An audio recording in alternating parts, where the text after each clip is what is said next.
ప్రపంచం తెలియని ప్రదేశం. ప్రపంచానికి ఇది తెలిసిన ఇక్కడికి ఎవరూ వెళ్ళలేరు. 2018లో జాన్ ఎలెన్ అనే అమెరికన్ వ్యక్తి ప్రపంచంలోనే అత్యంత ప్రమాదకరమైన అండ్ బయట ప్రపంచంతో ఎటువంటి సంబంధం లేని నార్త్ సెంటినెల్ ఐస్లాండ్ అనే దీవికి వెళ్ళాలనుకున్నాడు. అండ్ ఈ దీవిలో సెంటినెల్స్ అనే గిరిజనుల తెగ ఉంటుంది. వీరు వేల సంవత్సరాలుగా బయట ప్రపంచంతో సంబంధం లేకుండా జీవిస్తున్నారు. ఎందుకంటే వారికి మనుషులపై నమ్మకం లేదు.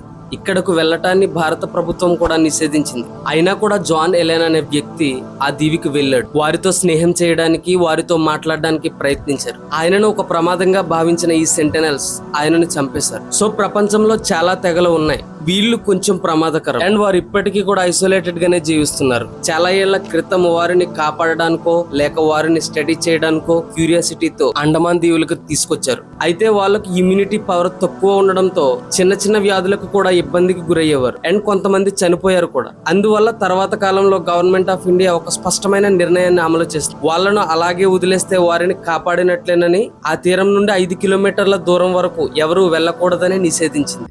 అండ్ ఈ వీడియోలో ఇన్ఫర్మేషన్ మీకు నచ్చితే ఒక లైక్ చేయండి.